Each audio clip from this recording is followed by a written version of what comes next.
翻到嚟 Nutcracker Travel， 我係 Poland， 我係阿謙。咁我哋而家咧就身處喺呢個 Auckland 嘅 Mount Eden。咁我哋今日咧就會做一個 Auckland 嘅一日遊嘅行程啦。我哋今日晏就去咗呢個 Auckland 嘅 Fish Market 啦，食嗰個晏。我哋仲會上埋呢個 Sky Tower， 欣賞下 Auckland 嘅夜景嘅。好，我哋出發啦 ，Go！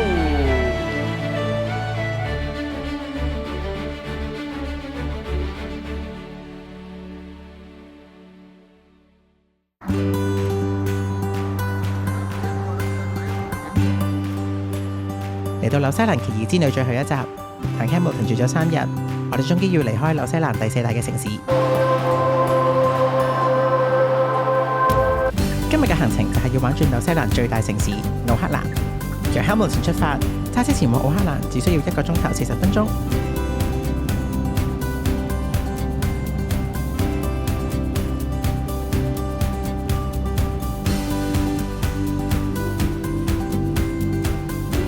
位於紐西蘭北島嘅奧克蘭曾經係紐西蘭嘅首都。雖然喺1865年紐西蘭遷到威靈頓，但係無阻奧克蘭嘅發展，時至今日仍然係紐西蘭最大嘅城市。奧克蘭作為港口城市，每日都有大量新鮮海產上岸。為咗可以品嚐到各種唔同嘅海鮮，我哋嚟到奧克蘭魚市場。雖然係魚市場，但係感覺更加似一個 food court。大家除咗可以選購食材，呢度亦都有各種餐廳。大家可以即場品嚐美食。哇，其實都係好似日本嗰啲魚市場咁樣嘅。就某程度上都似係一個 food court， 主要係海鮮咯。咁嚟揾下生蠔、揾下青口多啲都 OK。我哋嚟到一間發售生蠔青口嘅鋪頭 ，Miller Park 生蠔一隻紐紙5蚊，一打48蚊，客人可以自己選擇中意嘅生蠔。揀啲又肥又大嘅啲。只係食生蠔當然唔夠啦，我哋繼續揾下其他好嘢食。嚟咗場外嘅一間鋪頭 Market Yali 發售各種主食，以 burger 同埋烤魚為主。最經典嘅係原條烤魚，紐紙42個6，食唔晒成條烤魚都可以選擇紐紙25蚊嘅烤鯛魚柳，仲有紐紙32蚊嘅烤三文魚魚柳，兩種都有沙律半碟。除咗生蠔，我哋都嗌咗白酒煮青口，紐紙15蚊。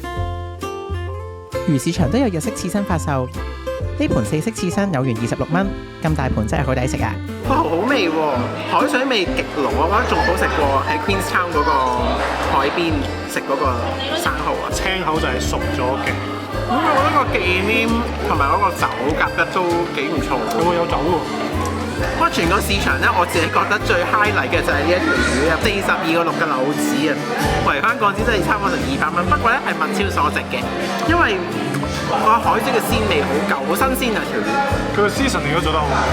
我食翻我呢個三文魚，三文魚皮煎得好脆。去到魚市場咧，叫個 burger， 梗係叫翻個魚 burger。我呢個魚 burger 咧，外脆內軟嘅，都係新鮮嘅，同埋調味都好好。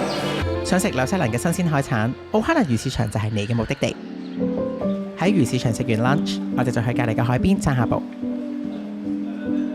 奧克蘭嘅 skyline 同紐西蘭嘅自然風光形成強烈嘅對比。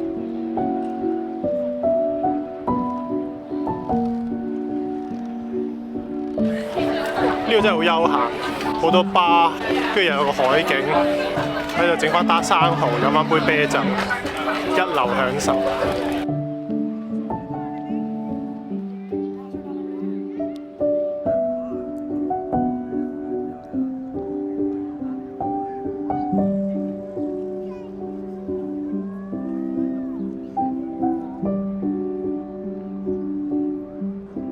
喺海邊散完步之後，我哋出發去奧克蘭市中心一個著名嘅景點。紐西蘭處於板塊邊界之上，每年都有大量地質運動，形成各種特別嘅地形。當中最容易見到嘅就係火山。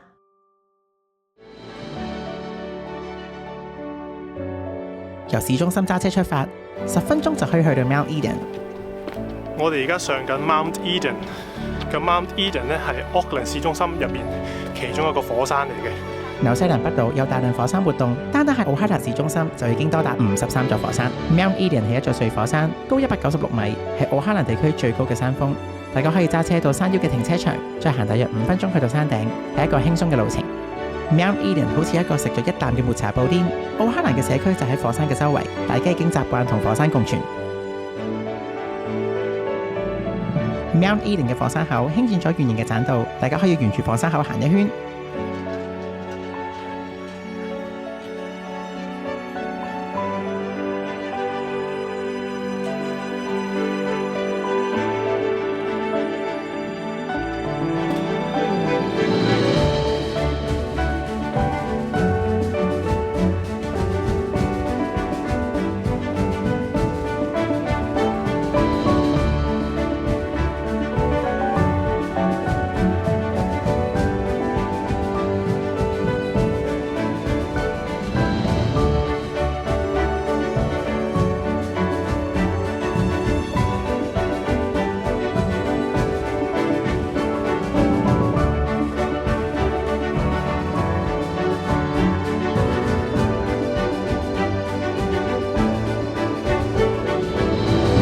呢部車就行咗一陣咧，其實就上到你個 Mount Eden 嘅山頂㗎啦。咁你知唔知 Mount Eden 嘅中文係乜嘢？女爵安山。Mount Eden 嘅風景真係好靚，可以喺繁華嘅城市入邊揾到一片自然嘅寧靜。如果想唔使錢欣賞到奧克蘭嘅景色，Mount Eden 絕對係不二之選。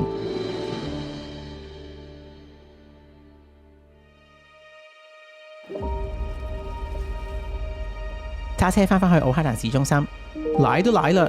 我哋當然唔會錯過市中心嘅 Sky Tower。Sky Tower 位於奧克蘭市中心嘅心臟地帶，係賭場 Sky City 嘅一部分。上燈塔就要先嚟到 Sky City。Sky Tower 高328米，係南半球第2高嘅獨立建築。走入 Sky City，要首先搭扶手電梯去到地庫。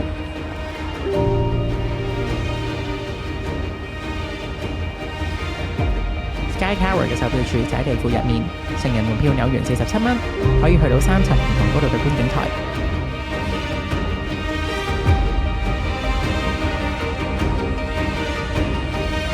首先係嚟到186米高嘅51樓，51樓係 Main Observation Level。雖然仲未係最高嘅位置，但係景觀已經非常之震撼啦。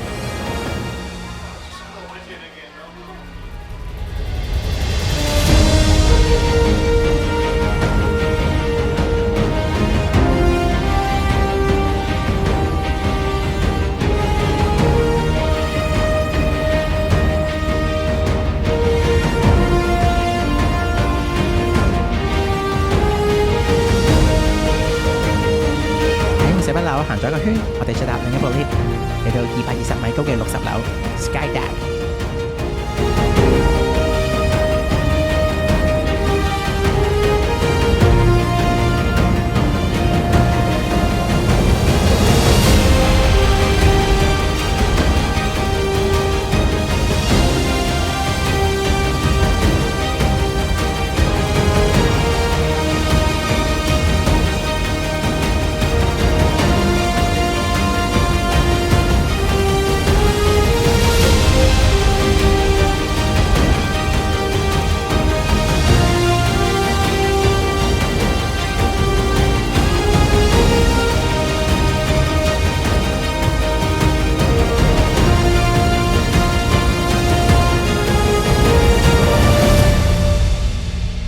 喺 Sky Tower 上面睇日落，為今次嘅旅程畫上完美句號。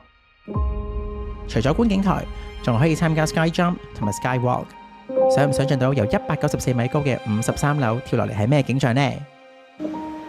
返到地面，雖然 Sky Tower 係我哋最後嘅景點，但係其實喺 Sky Tower 嘅對面，我哋仲有一個壓軸嘅活動。Weta Workshop 係一間始創於紐西蘭嘅電影美術工作室，曾經獲得5個奧斯卡金像獎。喺奧克蘭嘅 Weta Workshop Unleashed， 以恐怖、奇幻同埋科幻為主題，可以俾大家體驗3部電影嘅製作過程。想參加就需要預約導賞團，90分鐘嘅導賞，成人門票紐元65蚊，入口係一個極唔起眼嘅位置。大家做好心理準備，就可以展開今次神秘又刺激嘅旅程。大家會先嚟到一個擺滿模型嘅預備室，導遊為大家介紹由工作室設計同埋製作嘅模型。模型以魔界角色為主，即係每一個都做得非常之仔細。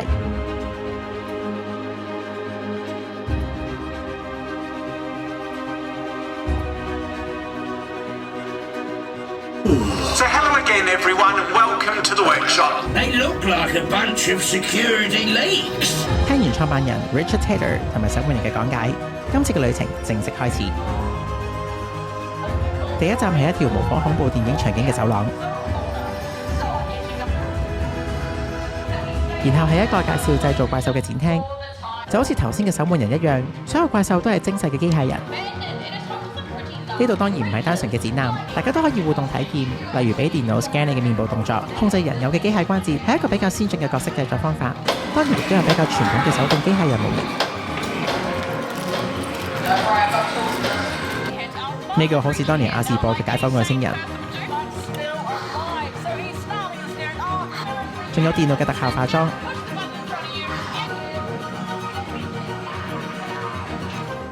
牆上面掛滿咗好多著名演員嘅面像。跟住落嚟係一個恐怖電影嘅體驗，針對小嘅朋友可以選擇唔參加，我哋就梗係會入去啦。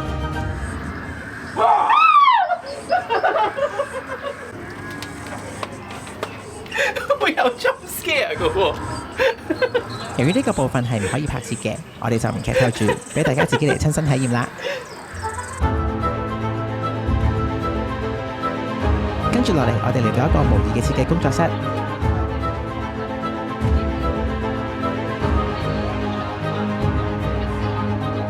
So yes, we use fishing line for our armpits.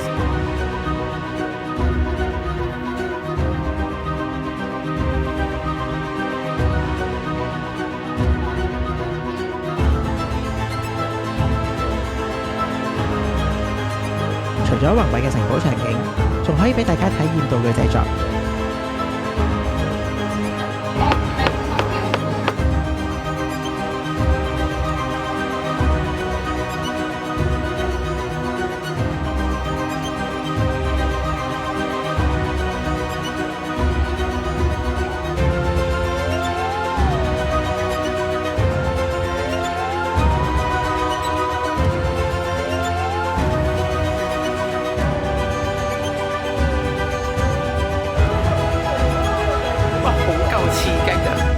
大家嚟奧克蘭旅行，唔好錯過 Reader Workshop 啊！完成所有行程，嚟到晚飯時間 ，Sky Tower 隔離有幾間餐廳酒吧。由於時間比較晏，選擇唔算太多，我哋就隨便選擇咗一間餐廳食晚飯啦。The Pot Eatery 係一間酒吧餐廳，菜式當然以西餐為主啦。我哋叫咗柳鹽38蚊嘅 Skirt Steak， 配煙燻洋葱，脆皮豬腳柳鹽47蚊。柴火烤雞半隻柳鹽46蚊，整體上食物味道都好出色，但係喺市中心消費難免會比較高。嚟到最後一晚，為咗方便聽朝搭飛機，我哋決定喺機場隔離嘅酒店過夜。Novotel 喺機場 Terminal 隔離，真係非常之方便。房間空間闊落，可以容納幾個行李篋，仲有一張大書台。廁所浴室乾濕分離，有花灑有浴缸。瞓咗一晚之後，第二日就要返香港啦。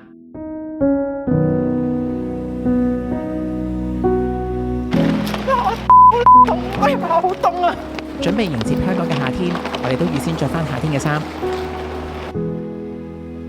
行入 International Terminal， 左轉之後一路行就會嚟到 Air New Zealand 嘅登機櫃位。將行李 check in 之後，我哋就即刻過關出境。奧克蘭機場嘅禁區有一個購物商場，如果大家早咗到，都可以喺度買下手信。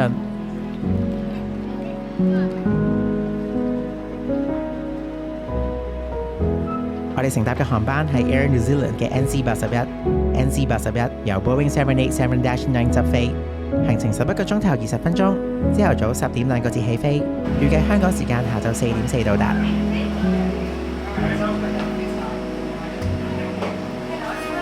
我哋上咗飛機啦，咁呢架係 Boeing 嘅 Dreamliner 787-9，佢都算係世界上最先進嘅飛機之一。你覺得點樣？我就係覺得可以喺飛機上面上網係一件幾好嘅事。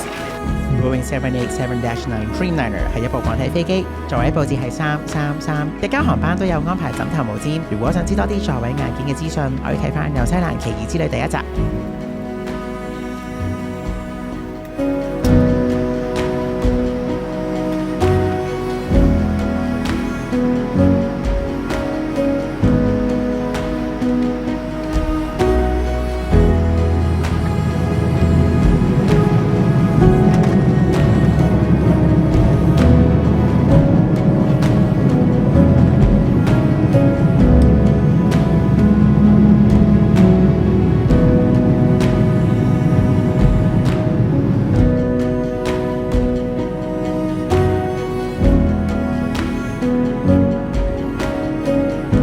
航班提供2餐膳食。首先係一個午餐，由香菇炒麵或者肉醬千層麵，配上水果同埋蛋糕。千層麵嘅芝士味香濃，香菇炒麵比預期中好食。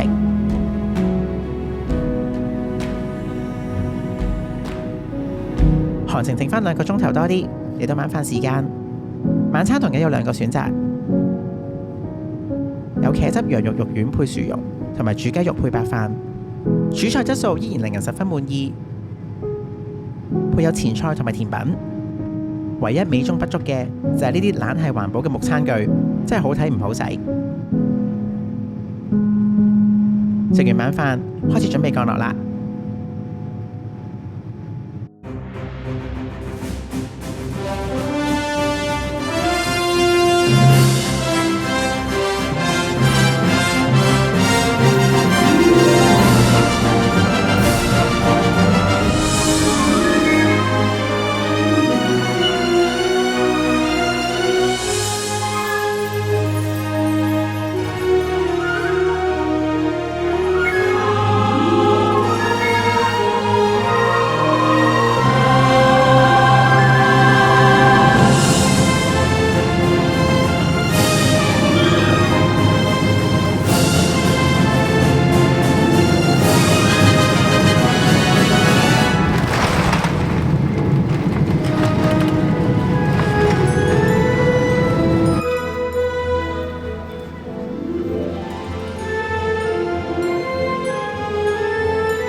差唔多11個鐘頭嘅飛機，終於翻到嚟香港啦！